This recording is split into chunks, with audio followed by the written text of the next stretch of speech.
ಜೊತೆಗೆ ಅಲ್ಲಿ ಬಹಳಷ್ಟು ಗೊಂದಲಗಳಿವೆ.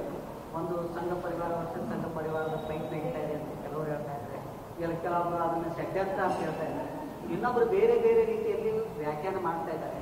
ತಾವು ತಮ್ಮ ನಿಲುವೇನು? ನೋಡಿ, ನಮ್ಮ ಕಾಂಗ್ರೆಸ್ ಪಾತ್ರ ಏನೂ ಇಲ್ಲ ಅದರಲ್ಲಿ. ನ್ಯಾಯಾಲಯ ಆದೇಶ ಮಾಡಿದೆ, ಇಂಥ ಒಂದು ಘಟನೆ ಆಗಿದೆ ಅಂತ, ಅದಕ್ಕೂ ಸರ್ಕಾರ ತನಿಖೆ ಮಾಡಬೇಕಂತ ಆದೇಶ ಮಾಡಿದೆ. ಆದೇಶದ ಹಿನ್ನೆಲೆಯಲ್ಲಿ SIT ರಚನೆ ಆಯಿತು. SIT ಅವರು ತನಿಖೆ ಪ್ರಾರಂಭ ಆಯಿತು.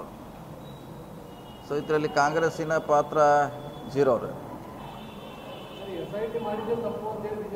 ಯಾರು ಅದರ ಮ್ಯಾಗ ಐತ್ರಿ ಅದು ಅವರು ಕೋರ್ಟ್ಗೆ ಹೇಳ್ಬೇಕಾದ್, ನೀವು ಅಲ್ಲೇ ಹೋಗ್ಬೇಕಾರೆ ಅಪೀಲ್ ಮಾಡ್ಬೇಕಾದ್ನು. ಅಪಪ್ರಚಾರ 100% ಇದರಲ್ಲೇನೋ ಪ್ರಶ್ನೆ ಇಲ್ಲ.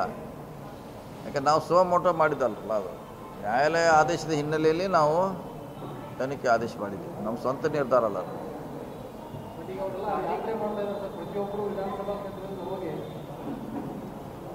ಮಳೆ ಮಾಡೋರು ಇನ್ನೂ 2.5 ವರ್ಷ ಅವರು ಇದೆ ಫುಲ್ ಹಿಂಗೆ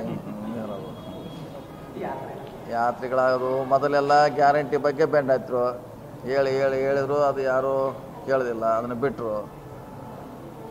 ಬಿಟ್ಟ ಮ್ಯಾಗೆ ಬೇರೆ ಬೇರೆ ವಿಷಯಕ್ಕೆ ಬಂದರು. ಈಗ ಧರ್ಮಸ್ಥಳ ಅಂತ ಈಗ ಹಿಡ್ಕೊಂಡು ಕೂತಾರೆ. ಧರ್ಮಸ್ಥಳಕ್ಕೆ ಕಾಂಗ್ರೆಸ್ ಅದರಿಂದ ಲಾಭವೂ ಇಲ್ಲ, ನಷ್ಟವೂ ಇಲ್ಲ. ನಾವು ವರಿ ಮಾಡೋವಂಥದ್ದು ಏನಿಲ್ಲ. ಅವರೆಲ್ಲ ತನಿಖೆ ಮಾಡಿ ನ್ಯಾಯಾಲಯಕ್ಕೆ ಹೇಳಬೇಕ್ರಿ ಅವ್ರು ಏನಾಗಿದೆ ಅಂತ. ಸೊ ಅದಕ್ಕೆ ಸೀಮಿತವಾಗಿರುವಂಥ ಪ್ರಕರಣ ಅಷ್ಟೇ. ಸರ್, ಮಂತ್ರಿಮಂಡಲ ಏನಾದರೂ ವಿಸ್ತರಣೆ ಆಗುವ ಚಾನ್ಸಸ್ ಅದಾವ ಸರ್ ಈ ಸದ್ಯದಲ್ಲಿ?